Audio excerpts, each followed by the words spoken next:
ప్రముఖ రచయిత వి రాజా రామ్మోహన్ రావు గారు రచించిన రక్షణ కథ 1971లో తరుణ మాసపత్రికలో ప్రచురించబడింది. ఆ కథ ఇప్పుడు మీ ముందుకు ఉంచుతున్నాను. ఇక కథలోకి వెళదాం.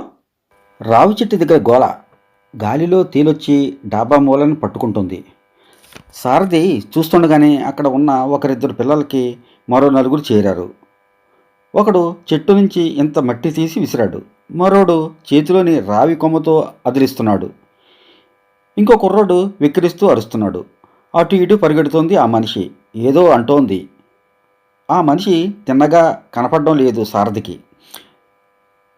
రేగిన చుట్టూ నీలం ఓణి, మాసి బరువుగా వేలాడుతున్న లంగా, తలలో ఏదో 2-3 రంగుల రబ్బన్లు, అంతే. డాబా మించి అవే కనిపిస్తున్నాయి అతనికి. ఏమిటో ఆ సరదా వాళ్ళకి అనుకున్నాడు సారథి. ఇక అటు చూడలేక చుట్టూ చూశాడు.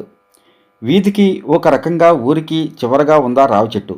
అందుకని ఆటలకి వీలుగా ఉంటుందని రోజు పిల్లలు సాయంత్రం పిచ్చాపాటికి కొంతమంది పెద్దాళ్ళు అక్కడ చేరుతారు. రావి చెట్టుకి కొంచెం దూరంలో కూర్చుని కబుర్లు చెప్పుకుంటున్న పెద్దాళ్ళు చూస్తున్నారు జరుగుతుందంతా. వాళ్ళైనా ఆ పిల్లల్ని కేకలేస్తే బాగుండు అనుకున్నాడు మనసులో సారథి. కుర్రాళ్ళు అలా ఆటగా పిచ్చిదాన్ని బాధ పెడుతున్న దానికన్నా పెద్దాళ్ళు ఆ చోద్యం చూస్తూ కూర్చోవడం బాధగా ఉంది సారథికి. ఓ మనిషి బాధని చూడడంలో ఏమిటో ఆనందం. సారథి ఆలోచన పూర్తి కాలేదు. ఎవరో బుర్రమీసాలైన అక్కడ జరుగుతున్నది చూస్తూ నవ్వుకుంటూ డాబా ముందు నుంచి వెళ్తున్నాడు. పైనుంచి చూస్తే అతను మీసాలు తూనీగలా కనిపించాడు సారథికి. తూనీగలు. ఒక్కసారిగా సారథి ఆలోచన ఉలిక్కిపడింది. చిన్నప్పుడు తన తోటి కుర్రాళ్లతో కలిసి తూనీగలు పట్టుకోవడం గుర్తొచ్చింది సారథికి. చప్పుడు చేయకుండా నెమ్మదిగా వెళ్ళి వాటి తోకలుచ్చుకోవడం, అవి తప్పించుకోవడానికి గిజగజలాడుతుంటే ఆ చప్పుడు వినటం, ఒక్కోసారి వాటి తోకలు తమ చేతిలో నలిగిపోయి మెత్తగా తడితడిగా అయిపోవడం అన్నీ ఒక్కసారిగా గుర్తొచ్చాయి సారథికి. అప్పుడు చిన్నతనంలో వాటిని అలా ఇబ్బంది పెట్టడం అదో సరదా. ఇతర ప్రాణుల బాధని చూడడం, చూసి ఆనందించడం హ్యూమర్ ఇన్స్టింక్ట్స్లో ఒకటి. అందుకని కొంతమందికి పిట్టల్ని చంపడం, వేటాడడం గొప్ప సరదా. గట్టిగా ఏవో అరుపులు గాలిలో తేలొచ్చి వినిపించే సారథికి. ఎవరో కుర్రోడు రాయి విసిరెట్టున్నాడు. కుంటుతూ గోలగా అరుస్తోంది ఆ పిచ్చిది. మిగిలిన కుర్రాళ్ళు నవ్వుతున్నారు. కూర్చొని కబుర్లు చెప్పుకుంటున్న పెద్దాళ్ళు మాత్రం ఓసారి చూసి తల తిప్పుకున్నారు. ఇది మాకు సంబంధం లేనట్టుగా. ఇంకా సారథి ఆగలేకపోయాడు. గబగబా మెట్లు తీగడమే అతనికి బాగా గుర్తుంది. చెట్టు దగ్గరికి వెళ్ళి పిల్లల్ని ఏవేవో కేకలేశాడు. కొంతమంది పిల్లలు పరిగెడుకుంటూ పోయారు. కొందరు చెట్టు చట్టం మీద చేరి వేరే ఆటలు మొదలుపెట్టారు. ఇక హడావుడి తగ్గాక ఆమె వైపు చూశాడు సారథి. పెద్దగా వయసు ఉండదనిపించింది సారథికి. ఒంగొని ఎడంకాలు రాసుకుంటోంది.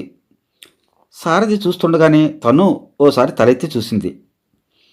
కళ్ళల్లో నీళ్లు కదులుతున్నాయి. సాయంత్రపు ఆఖరి వెలుగులో ఆ నీళ్లు కొద్దిగా మెరిశాయి. ఒడ్డు మీద చేప నీళ్ల తడికి దగ్గరగా చేరుతుంటే అలాగే చూస్తుందేమో అనిపించింది సారథికి. ఆమె మళ్ళీ తలంచుకుని కాలు రాసుకుంటుంటే నెమ్మదిగా అక్కడి నుంచి వచ్చేశాడు. గదిలో పెద్దగా చీకటి లేకపోయినా లైటేశాడు సారథి. అసలే ఏం చేయడానికి తోచక చిరాగ్గా ఉండి డాబా మీదకి వెళ్ళాడు. ఇప్పుడు మరీ చిరాగ్గా ఉంది. తెల్లారితే ఆదివారం, రోజంతా ఖాళీ. చేయడానికి ఏ పని లేదు. ఏదో ఒకటి చేయవచ్చు, కానీ ఏమీ చేయాలనిపించడం. ఏవేవో చేయాలని క్షణం తీరిక లేకుండా కృషి చేసి బతుకులో ఎంతో పైకి రావాలని ఉండేది ఇదివరకు. కానీ ఇప్పుడు రోజంతా ఖాళీ అయినా ఏం చేయడానికి తోచదు. డిగ్రీ చేతికొచ్చాక ఏదో మంచి ఉద్యోగం వస్తుందని, ఇంకా ముందుకు చదవాలని ఇలా ఏవేవో కోరికలుండేవి.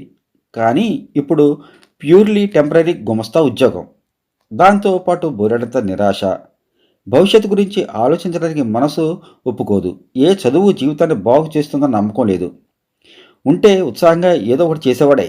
ఇలా 150 రూపాయల లాటరీ ఉద్యోగంలో ఇంత నిరసించిపోయేవాడు కాదు. ఏం తోచని చిరాకు. పెద్ద చనువుగా కాకపోయినా రోజు తోడుగా ఉండే రూమ్మేట్ రమణ ఊళ్ళో లేని చిరాకు.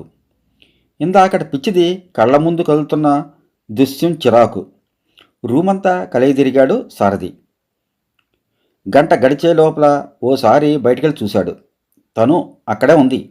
చెట్టు చెప్టా మీద కూర్చునుంది.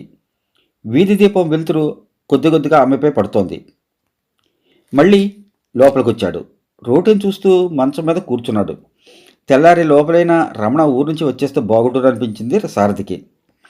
రమణ వచ్చినా పెద్దగా తోచదు, కానీ ఏం తోచడం లేదు అని చెప్పడానికైనా తోడు ఓ మనిషి ఉంటాడు. ఇంత ఒంటరితనం ఉండదు. అలా అన్నప్పుడల్లా రమణ అనే మాట ఒకటే, తొందరగా పెళ్లి చేసుకో అని.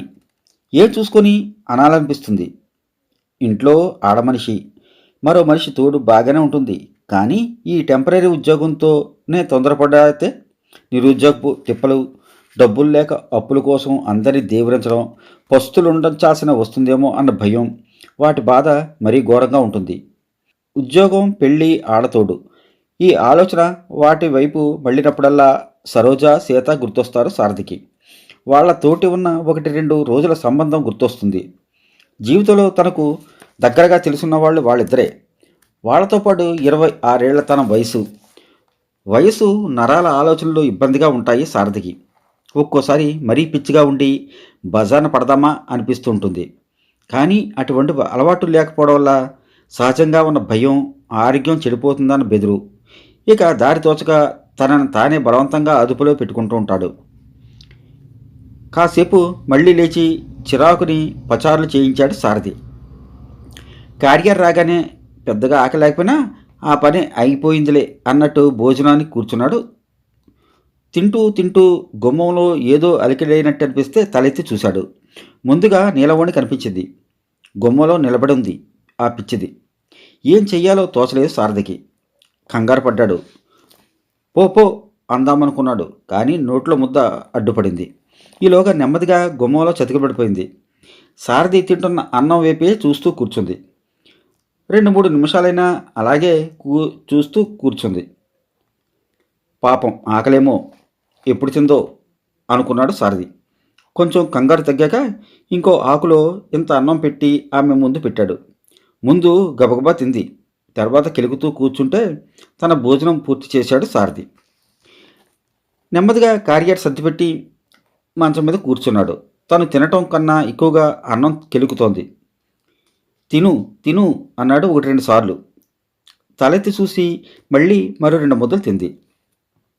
ఇక తనే తింటుందిలే అని ఊరుకున్నాడు.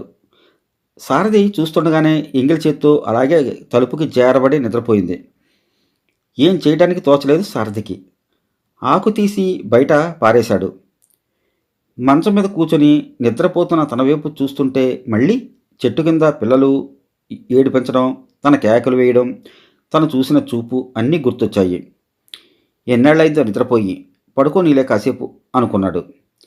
ఎంతో అమాయకంగా కళ్ళు నిండుగా మూసుకుని ఒళ్ళు తెలియకుండా నిద్రపోతున్న తనని కాసేపు అలాగే చూస్తున్నాడు సారథి. అర్ధరాత్రి ఏదో కళ చెదిరి మెలకువ వస్తే ఉలిక్కిపడి లేచాడు సారథి. లైటు వెలుగుతూనే ఉంది. ఆలోచిస్తూ పడుకునుండగా తనకి నిద్ర పట్టేయడం గుర్తొచ్చింది. తనతో పాటు గుమ్మంలో ఆ మనిషి గుర్తొచ్చింది. గబుక్కుని తల ఎత్తి చూశాడు. తలుపుకి చేరబడి లేదు. గోడ వారుగా పడుకునుంది. ఓణి పూర్తిగా చెదిరిపోయింది. లంగం సగం పైగా. లేచి గబుక్కుని లైట్ వేశాడు సారథి. వచ్చి మంచం మీద పడుకొని చాలాసేపు ప్రయత్నించాడు నిద్ర కోసం. నిద్ర రాలేదు. చెదిరిన కళ. సరోజ, సీత గుర్తొస్తుంటే సాయంత్రం ఆమె కనిపించిన రావి చెట్టు, పిల్లలు విసిరిన రాళ్ళు గుర్తు చేసుకోవాలనుకున్నాడు. గొంతు తడారినట్టు, ఒళ్ళు వణుకుతున్నట్టు అనిపిస్తే మంచినీళ్ళ కోసం లేచాడు. వెయ్యకూడదనుకుంటూనే లైట్ వేశాడు. గోడవారగా అలాగే ఒళ్ళెరక్కుండా పడుకొనుంది తొలగిన నీలవణి. మంచినీళ్ళు త్రాగి లైట్ ఆర్పి ఒళ్ళు వణుకుతుంటే, గొంతు తడారిపోతుంటే గోడవారగా ఆ మనిషి దగ్గరకు వెళ్ళాడు సారథి. బాగా తెల్లరిపోయికే కానీ మెలకువ రాలేదు సారథికి. లేచి చూస్తే ఆ మనిషి లేదు. వెళ్ళిపోయి ఉంటుందిలే అనుకున్నాడు. బద్ధకంగా ఉంటే మళ్ళీ కళ్ళు మూసుకున్నాడు. రాత్రి ఆమెకి దగ్గరగా ఉన్నప్పుడు ఆ వయసులో పాపం మతి సరిగ్గా ఉంటే ఎవరి దగ్గరో అనుకున్నాడు సారథి. తను చేసిన పని మంచి చెడ్డ దృష్టికి రాలేదు సారథికి. రోడ్డు మీద ఆలనాపానాలా లేకుండా తిరిగే ఆ పిచ్చి మనిషికి ఏ కడుపైనా వస్తే ఎవరు చూస్తారు అన్న ఆలోచన కూడా రాలేదు. సారథిని వయసు, అవకాశం మగ పశువుని చేశాయి. తెలివితేటలు, డిగ్రీలు ఉండి కష్టపడి పని చేయగలిగిన వాళ్ళకే సరైన రక్షణ కల్పించలేని అశక్తతలో ఉన్న సమాజం ఇంకా ఇలాంటి వాళ్ళకే రక్షణ కల్పిస్తుందా? శుభం. ఇలాంటి ఎమోషనల్ కథలతో మళ్ళీ మీ ముందుకు వస్తాను. సో ఫ్రెండ్స్, ఈ కథ మీకు నచ్చినట్లయితే లైక్ చేసి షేర్ చేయండి. మరిన్ని మంచి కథలతో మళ్ళీ మీ ముందుకు వస్తాను.